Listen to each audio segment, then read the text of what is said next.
Bismillahirrahmanirrahim. Assalamualaikum warahmatullahi wabarakatuh.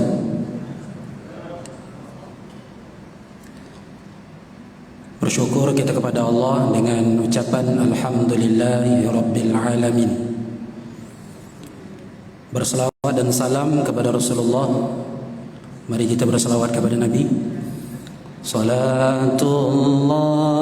salamullah ala taha rasulillah. Salatullah salamullah ala yasin habibillah. Salatullah salamullah ala taha rasulillah. Salatullah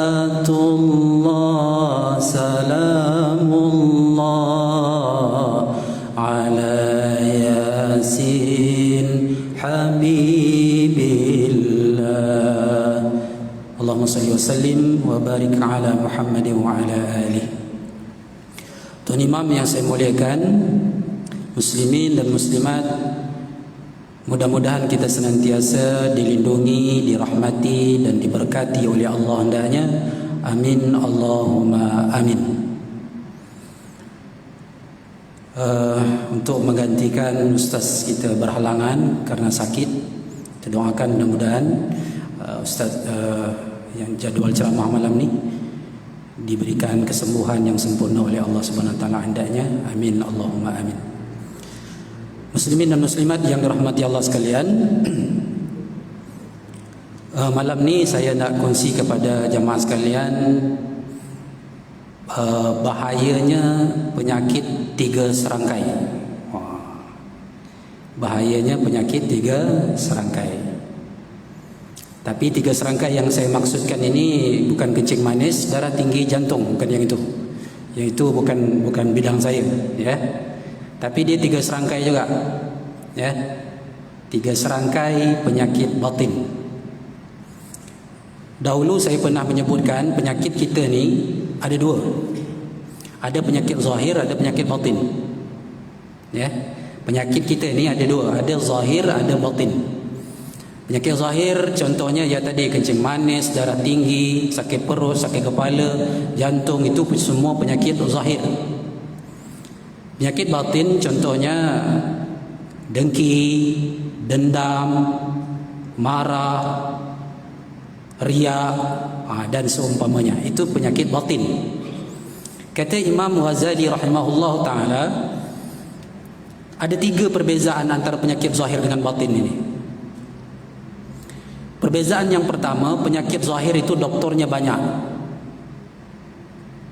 ya. Ada spesialis jantung, orang sakit jantung ada spesialis jantung. Orang penyakit darah tinggi ada spesialis darah tinggi. Pendeknya setiap penyakit itu ada doktornya. Dan kadang-kadang doktor lagi banyak daripada penyakit. Penyakit zahir ni banyak doktor tuan-tuan, ya. Jadi mudah orang yang sakit zahir ni mudah nak berubat sebab apa? Doktornya banyak. Adapun penyakit batin itu doktornya tak ada, melainkan kita sendiri yang nak berubat tuan-tuan. Penyakit batin tu tak ada doktornya. Saya setakat ni tak ada pergi jumpa spesialis penyakit dengki, kan tak ada kan. Klinik penyakit sombong, tak ada. Kalau rasa nak sembuh dari penyakit batin ni kena datang majlis ilmu. Ini aja tuan-tuan, ya. Ini aja cara yang ada kita boleh menyembuhkan penyakit batin kita. Tanpa majlis ilmu kita tak boleh nak sembuh daripada penyakit batin, jemaah sekalian, ya. Jadi berbahagialah, bersyukurlah banyak-banyak tuan-tuan dipilih untuk menghadiri majlis-majlis ilmu. InsyaAllah kalau ada penyakit batin ni pelan-pelan tapi pasti Allah Subhanahu Wa Taala akan sembuhkan penyakit batin kita, insyaAllah. Itu beza yang pertama, ya. Penyakit zahir banyak doktornya sehingga mudah orang untuk berobat. Penyakit batin doktornya tak ada, melainkan kita sendiri yang nak berusaha berobat tuan-tuan. Maka penyakit batin ini susah untuk disembuhkan. Beza yang kedua, penyakit zahir dan penyakit batin. Penyakit zahir, jamaah sekalian, ya, pesakit itu lebih tahu tentang penyakitnya daripada orang lain. Penderita, pesakit itu lebih tahu tentang penyakitnya berbanding dengan orang lain. Orang penyakit ada penyakit zahir ni, contoh macam darah tinggi, kencing manis, orang lain kadang-kadang tak tahu dia sedang sakit, tuan-tuan. Siapa yang paling tahu? Ya, yang menderita tu lebih tahu. Kadang-kadang tuan-tuan, orang yang ada darah tinggi lebih ceria daripada orang tak ada darah tinggi. Betul tak? Orang kencing manis kadang-kadang lebih manis senyumannya daripada kita yang tak ada kencing manis. Kita tak tahu siapa yang paling tahu tentang penyakitnya. Ya, pesakit itu sendiri. Itu kalau penyakit zahir. Kalau penyakit batin, tak jarang orang lain lebih tahu. Pesakit tak tahu dia sakit, orang lain yang lebih tahu daripada tentang penyakitnya. Itu penyakit batin. Kalau ada sombong contohnya, si penderita, orang yang ada sombong tu kadang-kadang tak perasan dia tu sombong, padahal sombongnya sudah 17 setan. Sombong sungguh 17 setan, mengalahkan 17 setan sombongnya. Tapi dia tak perasan, tuan-tuan. Siapa yang tahu dia sombong? Kawan-kawan dia, sahabat-sahabat dia, jamaah dia. Orang kalau sebut nama dia je, sombong punya orang, angkuh punya orang, kalau orang sebut nama dia je. Tapi si penderita, si pesakit, tak perasan dia sombong. Makanya tuan-tuan, penyakit batin ni susah untuk berobat, susah untuk sembuh. Macam mana nak sembuh? Sebab orang yang penderita tu tak rasa dia sakit. Kalau penyakit zahir, orang cepat-cepat berobat. Sebab apa? Dia rasa penderitaannya tu, dia rasa sakitnya tu. Itu yang baru pening sikit, dia lah beli Panadol. Baru sakit perut sikit, dia dah pergi klinik jumpa doktor, ya. Itu kalau penyakit zahir, orang mudah berobat. Sebab apa? Dia menderita, dia rasakan tu. Tapi kalau penyakit batin, tuan-tuan, dia tak rasa. Kadang-kadang orang lebih tahu daripada dia. Kawan-kawan semua dah menyampah dah, sebab dengki dia yang melampau sangat. Orang jamaah semua dah menyampahkan dia. Sebab apa? Dendamnya melampau sangat. Tapi si pesakit tak rasa apa-apa. Itu yang susah nak berobat, tuan-tuan. Sayyidina Umar bin Al-Khattab radhiyallahu anhu, kalau ada orang bagi tahu kepada dia tentang penyakit batinnya, tuan-tuan, dia bagi hadiah dekat orang tu. Contoh ya, kawan dia bagi tahu, Umar, saya nampak awak ni macam sombong sikit lah. Umar kata, apa tindakan Umar? Umar bagi hadiah dekat sahabat tu, tuan-tuan. Sebab apa? Dia terima kasih. Sebab kalau orang tak bagi tahu, dia tak tahu dia sedang sombong.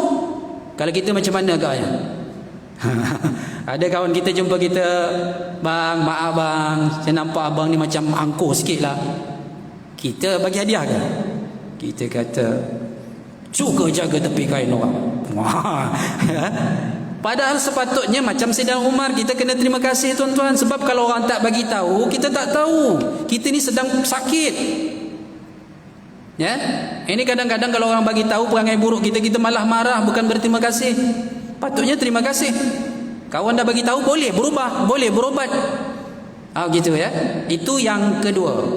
Beza yang ketiga, jemaah sekalian, penyakit zahir dan penyakit batin ini. Penyakit zahir, seteruk apapun, separah apapun, dia punya keburukan, dia punya akibat, ya, kesan daripada penyakit zahir itu paling tinggi mati. Dia habis kat dunia saja, tuan-tuan. Katakanlah orang penyakit apa, ya, orang kena kanser, paling tinggi, ya, jiun lah. Jiun tu meninggal lah. Apa lagi penyakit apa? Apa saja penyakit zahir itu dia punya kesan buruk hanya di dunia saja. Di akhirat orang masuk neraka, tak ada tanya malaikat, tanya apa sebab orang masuk neraka ni? Saya sebab kencing manis lah, malaikat. Tak ada, tuan-tuan. Tak ada. Apa sebab orang masuk neraka ni? Sebab hari tu sakit perut lah. Tak ada, tuan-tuan. Ya, berbeza dengan penyakit batin. Penyakit batin, dia punya akibat buruknya tidak hanya di dunia, tapi akan bawa sampai ke akhirat. Kenapa masuk neraka ni? Sebab dengki. Berlambun, tuan-tuan, orang dengki masuk neraka. Kenapa masuk neraka ni? Sebab riak. Berlambun orang riak masuk neraka, tuan-tuan. Jadi penyakit batin dia punya bahaya bukan hanya di dunia, bawa sampai ke akhirat, menyebabkan orang terhemban di dalam neraka. Waliyazubillah. Kalau begitu, dari tiga perbezaan penyakit ini, zahir dan batin ini, nampaklah dengan jelas kepada kita bahawa penyakit batin jauh lebih berbahaya daripada penyakit zahir. Cuma sayangnya, ini sayangnya ya, orang ya lebih mengambil berat penyakit zahir berbanding dengan penyakit batin. Kalau kena penyakit zahir tuan-tuan, orang berubat jangan kata puluhan ribu, ratusan ribu pun dia sanggup keluarkan, sebab nak sembuh daripada penyakit zahirnya. Tak salah, memang Nabi suruh kalau kamu sakit berubat, kata Nabi, berubatlah, tak apa, penyakit zahir berubat, habiskan ribu-ribu tak apa. Tapi yang ya malangnya, orang banyak membiarkan penyakit batinnya. Itu masalah tuan-tuan.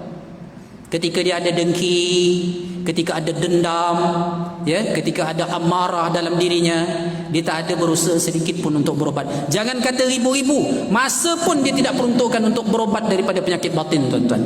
Padahal penyakit batin amatlah sangat berbahaya dalam hidup kita ini. Jadi berbahagialah tuan-tuan yang selalu hadir ke majlis ilmu. Ustaz saya yakin dalam majlis ilmu penyakit-penyakit ini didedahkan. Khasnya ya tajuk-tajuk yang berkaitan dengan tasawuf atau tazkiyatun nafs itu membincangkan tentang penyakit batin ni tuan-tuan. Tuan-tuan kena datang belajar dengan ustaz-ustaz kita bagaimana cara nak menyembuhkan penyakit-penyakit batin yang sangat berbahaya ini. Sekali lagi, cara nak berubat tuan-tuan bukan pergi ke hospital, bukan datang jumpa dukun ini dukun itu. Caranya tak lain tak bukan nak mengubat penyakit batin ini, datanglah ke majlis ilmu. Ini saja caranya tuan-tuan. Ya, ini saja cara tuan-tuan boleh mengubat penyakit batin kita. Jamaah yang dirahmati Allah sekalian, kita kembali kepada tajuk kita, bahaya 3 penyakit serangkai. Tapi sekali lagi, bukan kencing manis, bukan darah tinggi, bukan jantungan. Yang saya maksudkan penyakit 3 serangkai ini adalah riya, sum'ah dan ujub. Ada 3 penyakit batin kita. Dia 3 serangkai sekali tuan-tuan. Yang pertama kita panggil along, riya. Yang kedua kita panggil angah, sum'ah.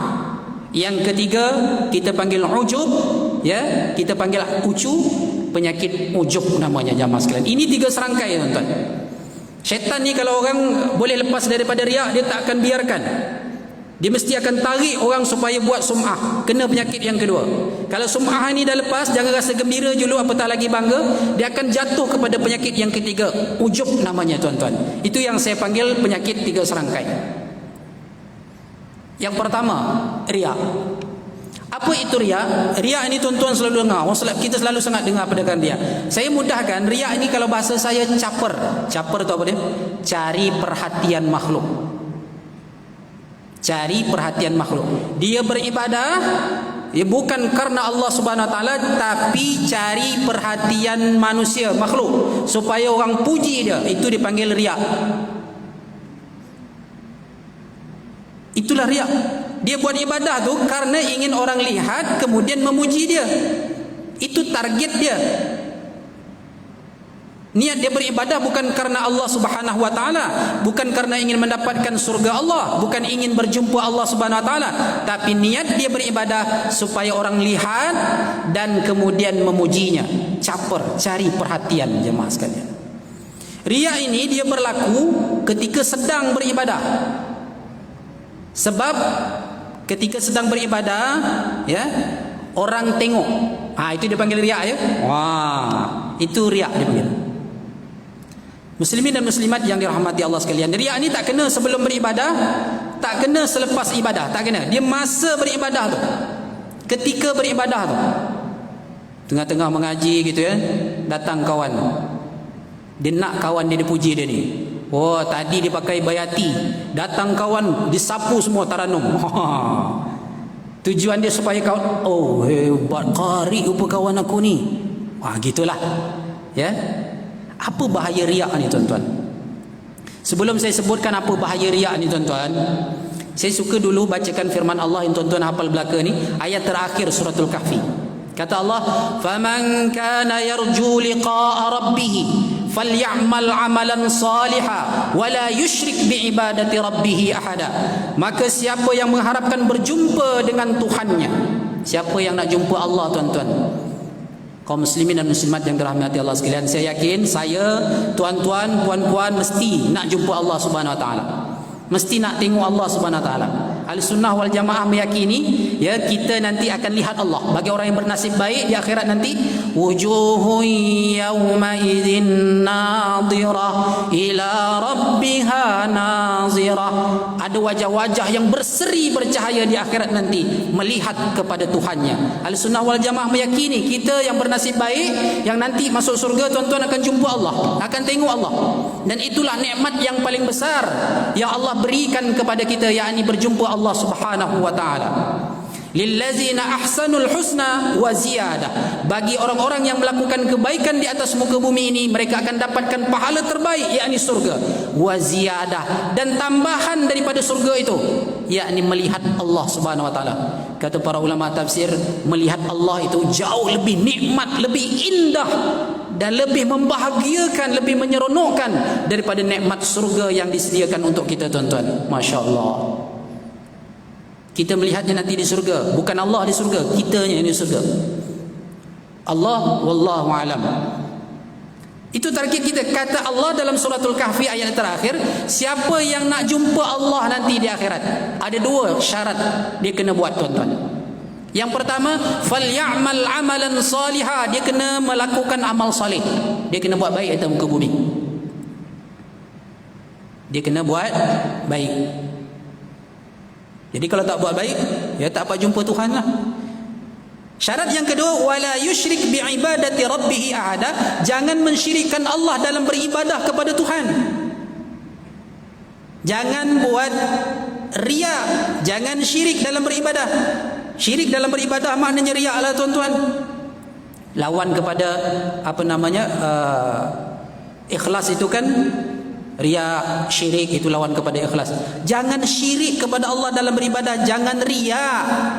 Artinya orang buat amal salih lagu mana pun banyak dan baiknya, sekiranya dia riya, dia buat bukan karena Allah SWT, tak boleh jumpa Allah. Apatah lagi yang tak beramal. Ada orang kata, kalau beramal pun boleh masuk neraka, Ustaz. Baiklah, tak usah beramal kalau gitu.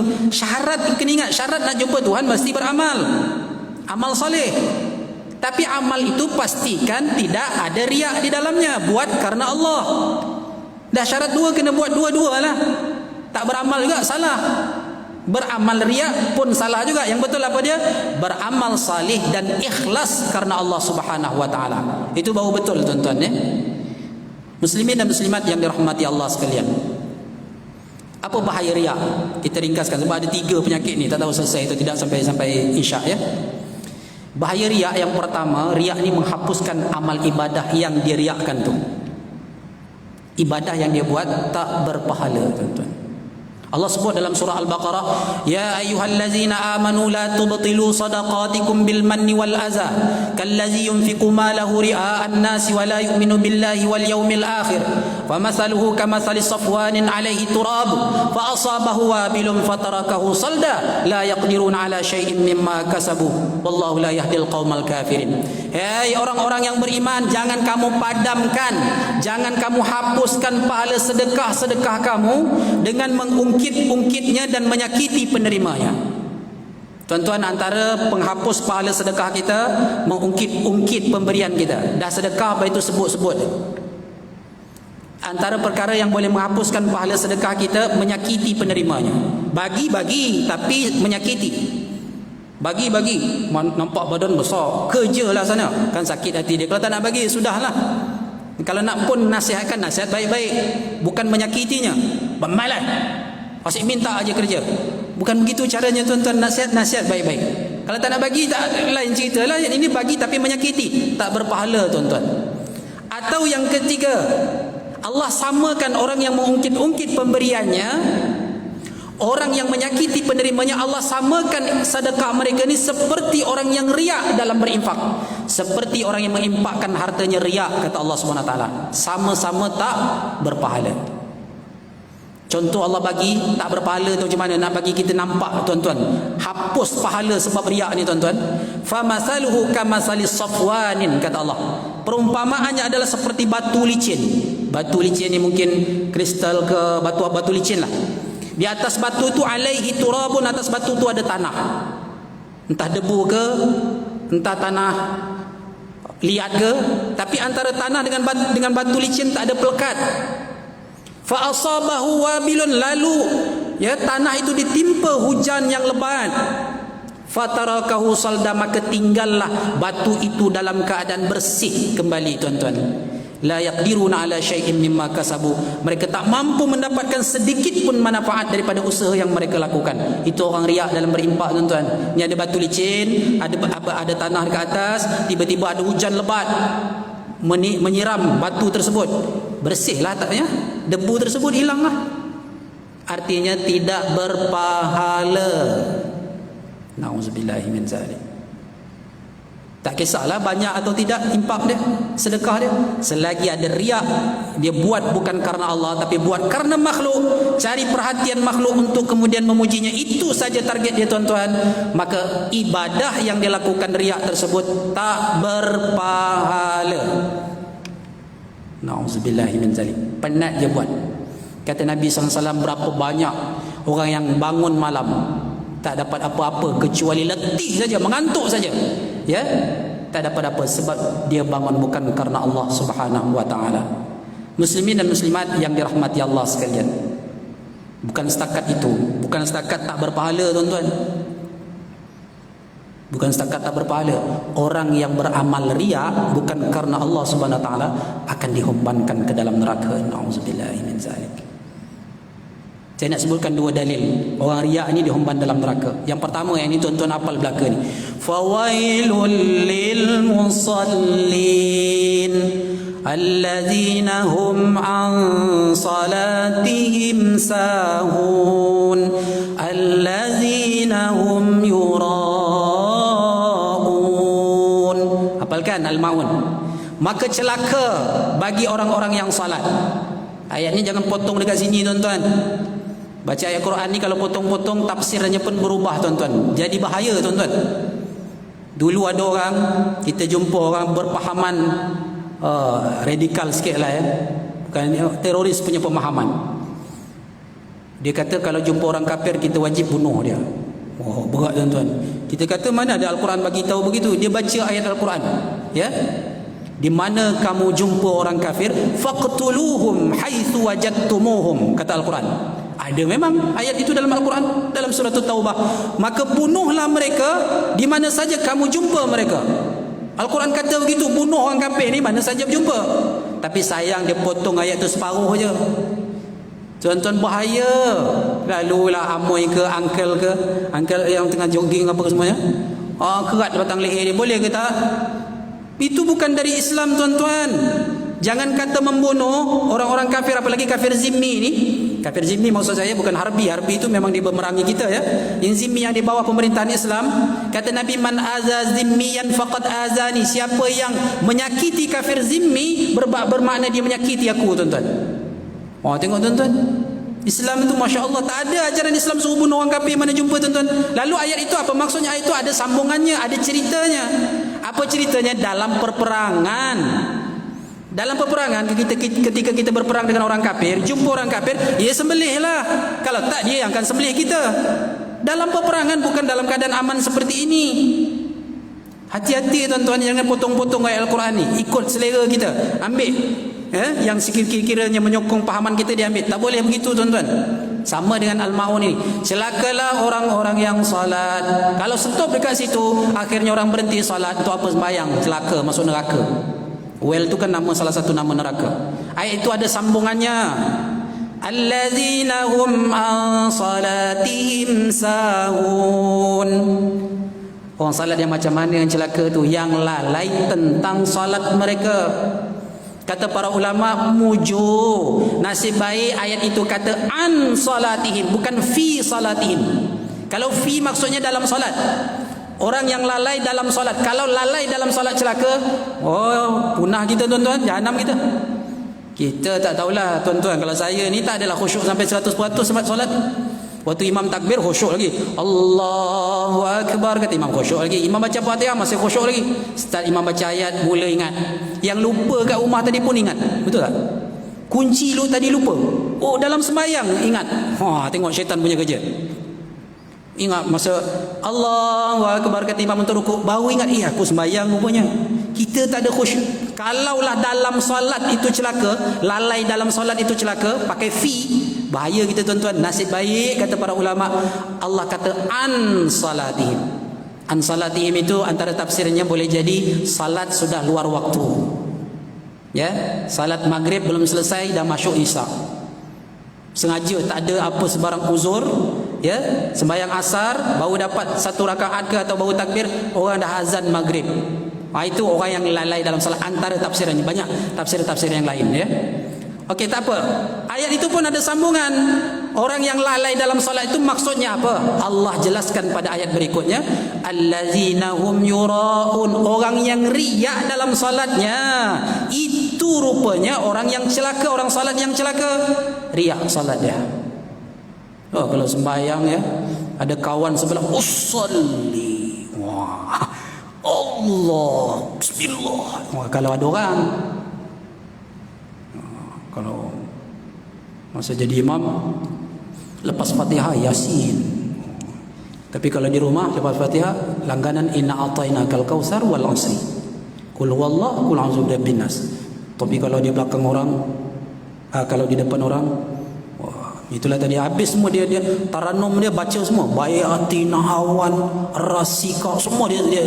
Tapi depan orang, itulah yang celaka tuan-tuan. Itulah riak namanya. Jadi bukan setakat menghapuskan pahala ibadah, tapi juga riak ini menyebabkan orang terhemban ke dalam neraka. Nauzubillahi min zalik. Saya bacakan satu hadis tuan-tuan.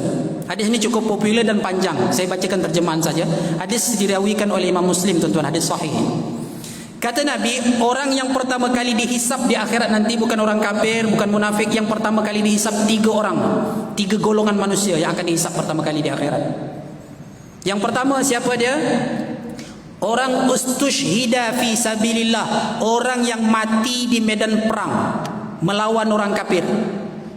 Allah panggil dia ni, orang mati di medan perang melawan orang kafir tuan-tuan. Panggil dia. Bila panggil, ya, Allah ingatkan kepada dia nikmat-nikmat yang telah Allah berikan kepada dia masa hidup atas muka bumi. Dia pun mengakui nikmat-nikmat tersebut.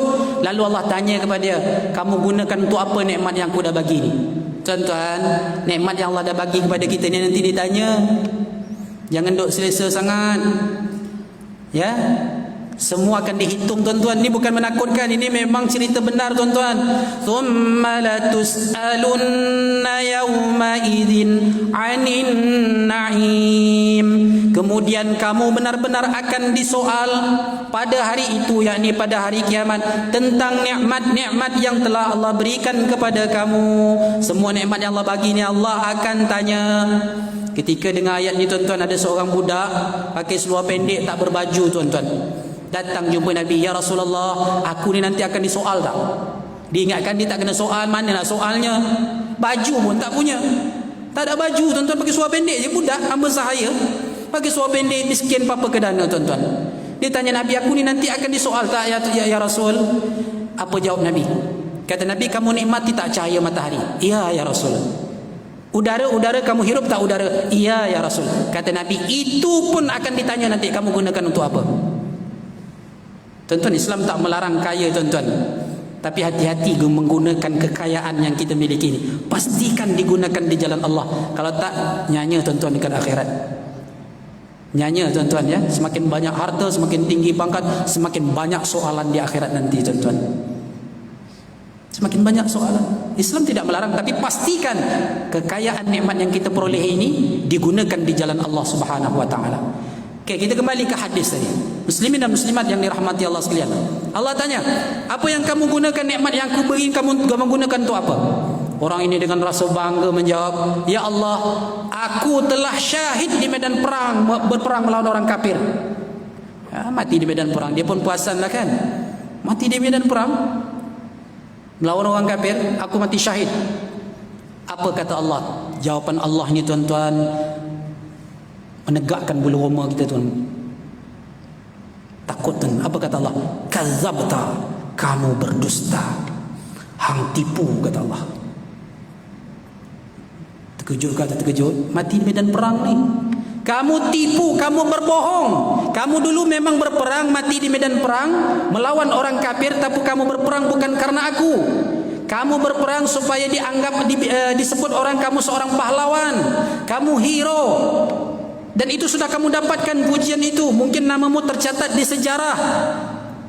Sampai berabad-abad, berzaman-zaman orang akan kenang jasamu. Tapi kamu buat dulu bukan karena aku. Kamu sudah dapatkan pujian yang kamu inginkan di dunia dulu. Malaikat kata Allah, umpan dia dalam neraka. Allahu Akbar, tuan-tuan. Itu yang di medan perang melawan orang kafir. Bagaimana yang tidak di medan perangnya?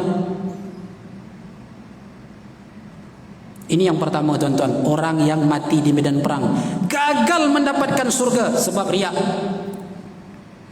Yang kedua, panggil siapa dia yang kedua?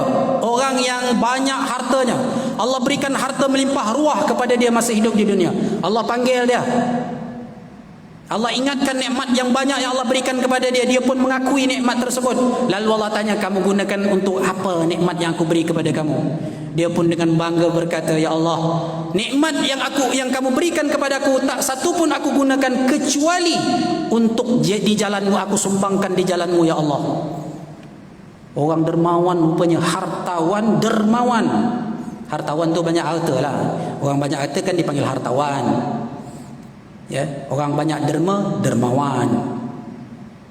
Orang yang banyak berita, wartawan. Orang yang banyak akan gitu. Seorang hartawan yang dermawan, bukan yang kedekut. Yang kedekut cerita lain.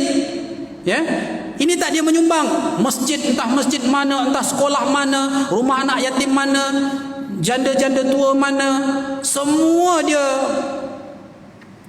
sedekah, dia impak, dia menyumbang, tuan-tuan.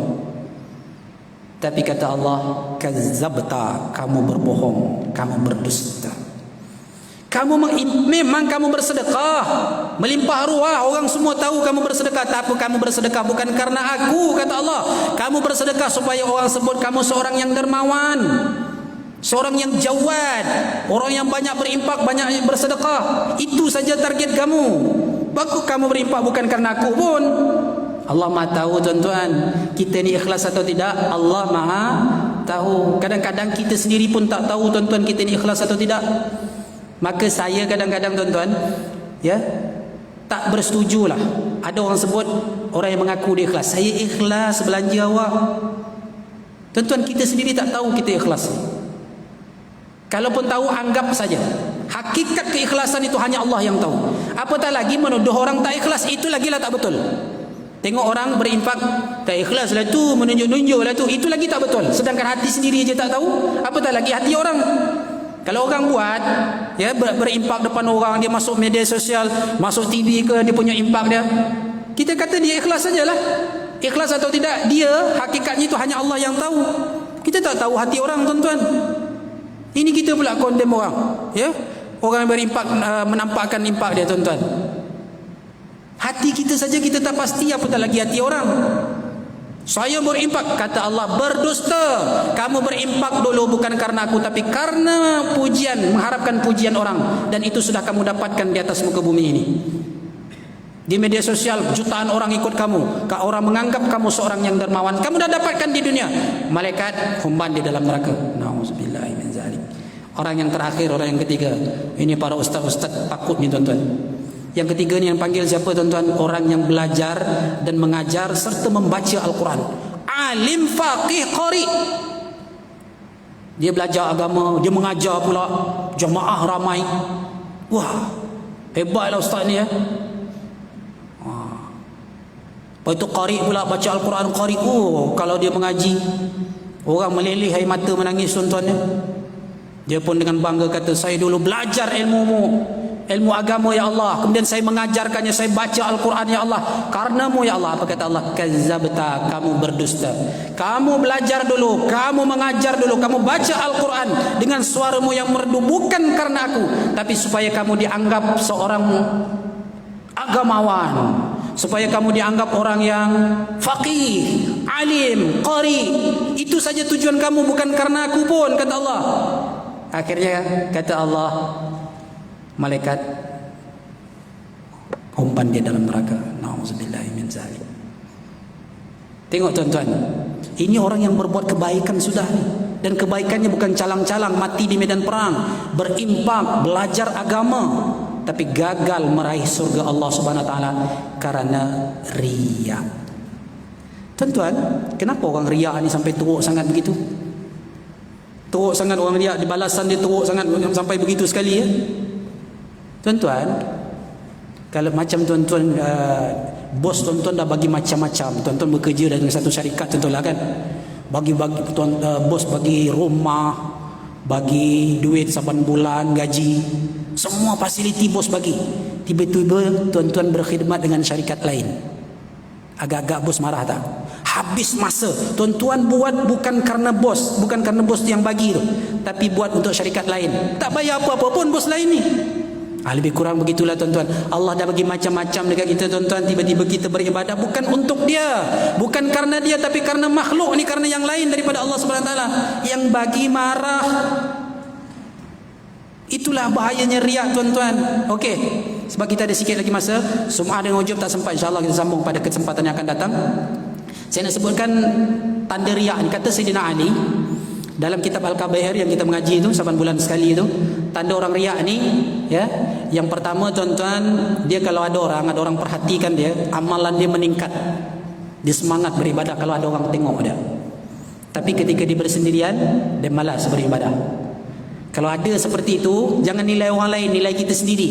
Ketika ada orang kita semangat beribadah, tak ada orang malas beribadah, ada riak di dalam diri kita. Nauzubillah. Cepat-cepat berubat, cepat-cepat minta ampun kepada Allah. Yang kedua kata Sayyidina Ali, kalau orang puji, semangat dia naik untuk beribadah. Tapi ketika orang keji, hilang semangatnya untuk beribadah. Itu tanda orang ada riak di dalam dirinya. Yang terakhir tuan-tuan, puan-puan yang dikasihi Allah sekalian, macam mana kita nak selamat daripada riak? Macam mana kita nak selamat daripada riak? Yang pertama tuan-tuan, nak selamat daripada riak, kita kena ingat bahawa makhluk ini, manusia, kawan-kawan, sahabat kita ni tak boleh bagi apa-apa kepada kita. Dalam beribadah maksud saya, dia tak boleh nak balas, nak bagi apa-apa tentang ibadah kita. Dia sama seperti kita minta pahala daripada Allah. Macam mana kita nak minta dia puji kita? Macam mana dia nak minta? Dia tak boleh bagi apa-apa kepada kita tuan-tuan. Dia sama macam kita. Derajat dia sama seperti kita di hadapan Allah, sama-sama minta pahala daripada Allah. Jadi untuk apa minta pujian dia, minta perhatian dia? Tak perlu tuan-tuan. Dia sama seperti kita. Itu ingat yang pertama ya. Untuk hindar daripada riak. Yang kedua, ini paling penting. Untuk menghindar daripada riak, berusahalah sekuat tenaga sedaya upaya untuk menyembunyikan amal. Kecuali yang tak boleh, tidak mesti dinampakkan, itu lain. Macam salat berjamaah kan, itu macam mana nak sembunyikan? Nah, nama juga salat berjamaah kan, mesti orang tengok kan. Tapi selagi boleh disembunyikan, sembunyikan tuan-tuan. Macam mana menyembunyikan amal tu? Nabi bagi contoh, la ta'lamu shimaluhu ma tunfiqu yaminuhu. Tangan kirinya tak tahu apa yang dinafkahkan oleh tangan kanannya. Sampai begitu sekali. Orang-orang menyembunyikan amal yang dapat pujian Nabi itu, anggota dia pun tak tahu amal apa yang dia buat. Sampai begitu tuan-tuan. Berusahalah untuk menyembunyikan. Karena apa? Riak itu boleh berlaku kalau ada orang tengok. Kalau ada orang tengok. Kalau tak ada orang tengok, tak akan berlaku riak tuan-tuan.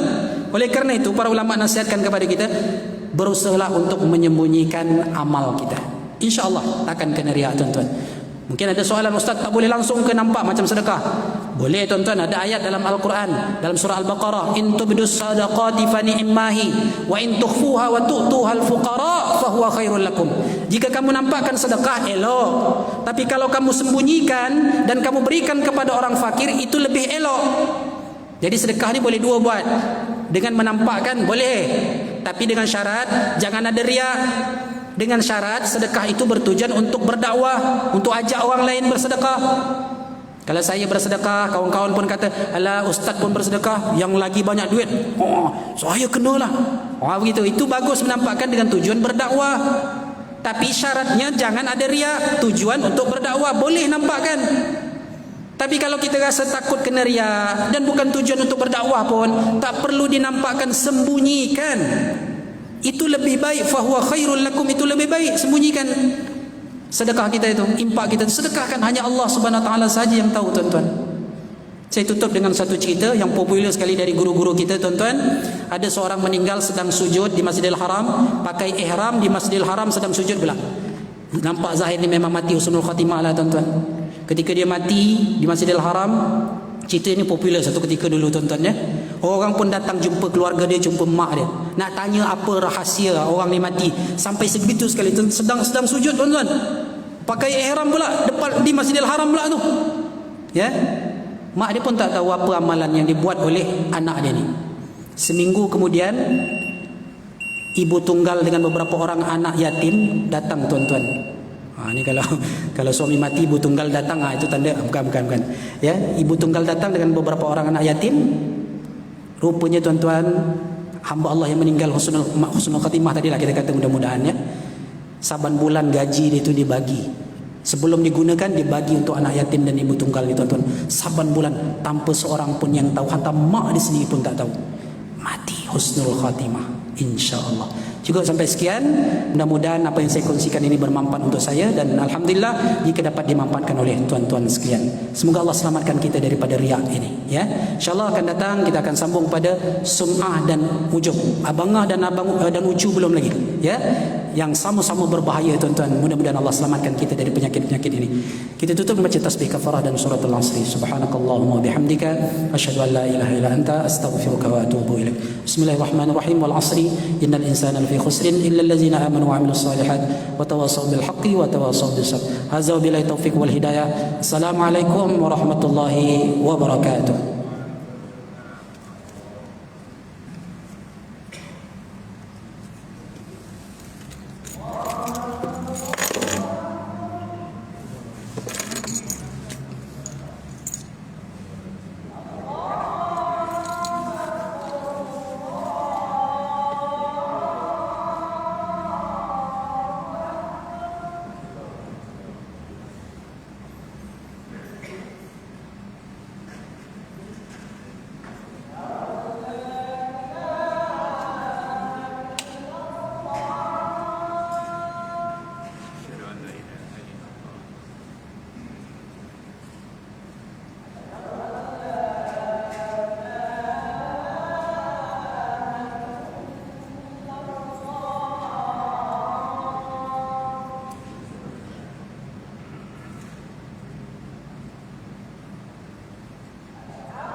Bismillahirrahmanirrahim. Alhamdulillahi rabbil alamin. Ar-Rahmanir Rahim. Maliki yaumiddin. Iyyaka na'budu wa iyyaka nasta'in. اهدنا الصراط المستقيم صراط الذين أنعمت عليهم غير المغضوب عليهم ولا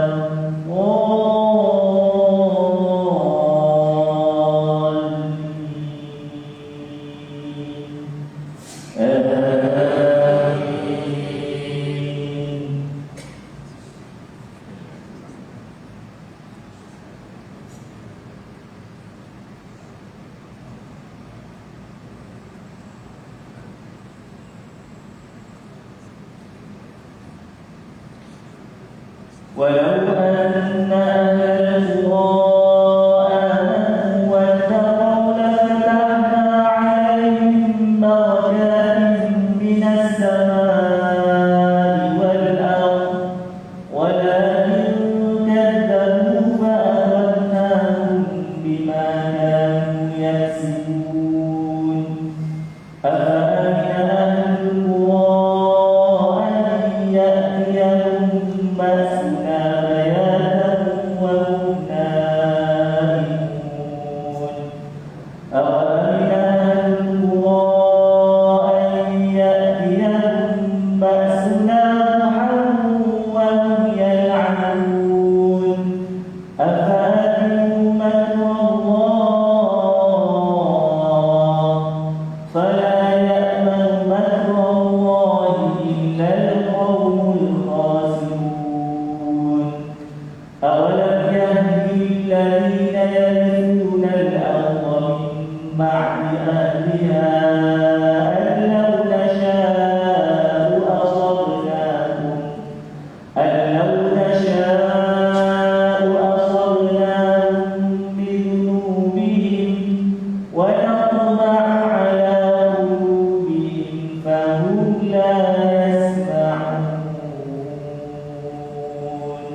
سمع الله لمن حمده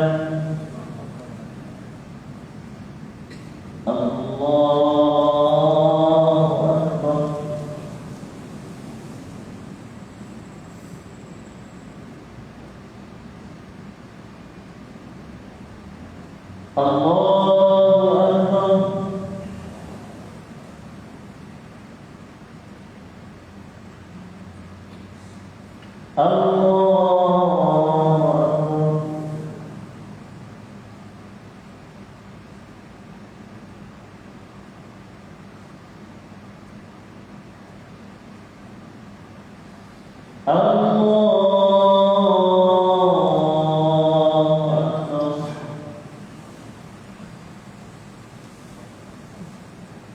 بسم الله الرحمن الرحيم الحمد لله رب العالمين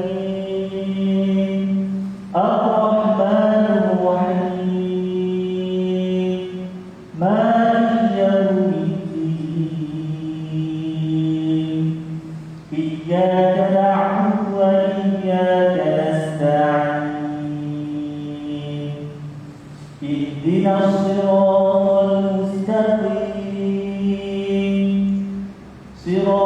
الذين أنعمت عليهم غير المغضوب عليهم ولا الضالين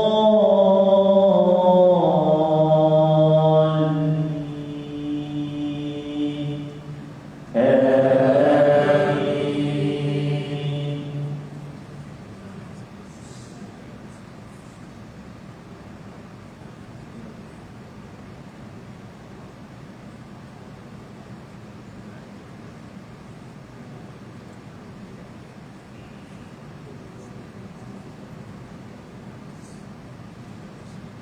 تلك القرى نقص عليك من أنبائها ولقد جاءتهم رسلهم بالبينات فما كانوا ليؤمنوا بما كذبوا من قبل كذلك يطبع الله على قلوب الكافرين وما وجدنا لأكثرهم من عهد وإن وجدنا أكثرهم لفاسقين ثم بعثنا من بعدهم موسى بآياتنا إلى فرعون وملئه فظلموا بها فانظروا كيف كان عاقبة المفسدين وقال موسى يا فرعون إني رسول من رب العالمين. الله أكبر.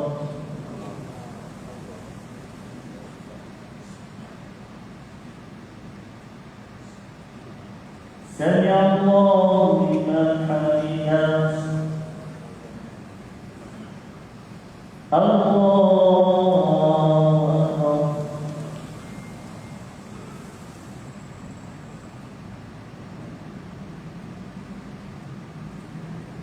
الله أكبر.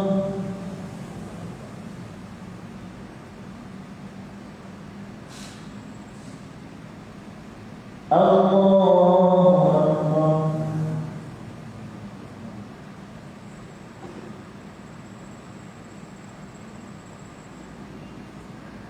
الله أكبر. الله أكبر.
الله أكبر.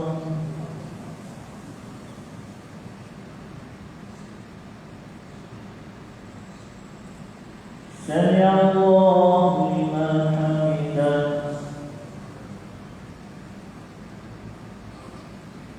الله أكبر.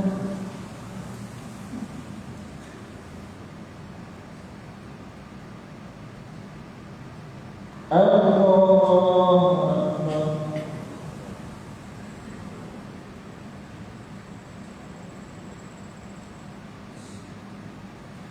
الله أكبر.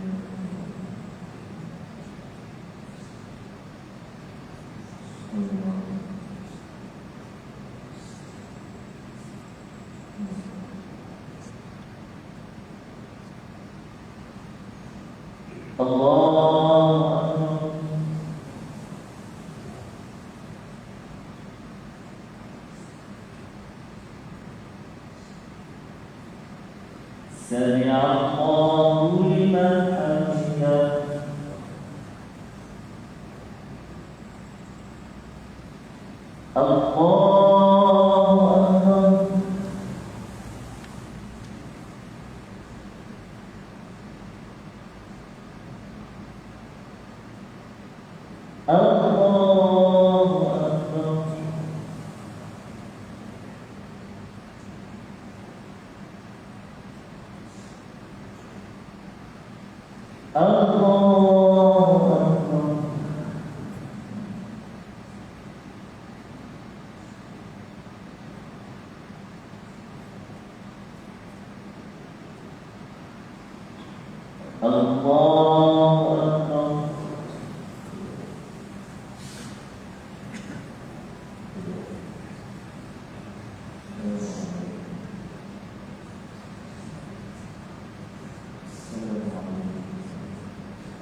السلام عليكم ورحمة الله. السلام عليكم ورحمة الله.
Oh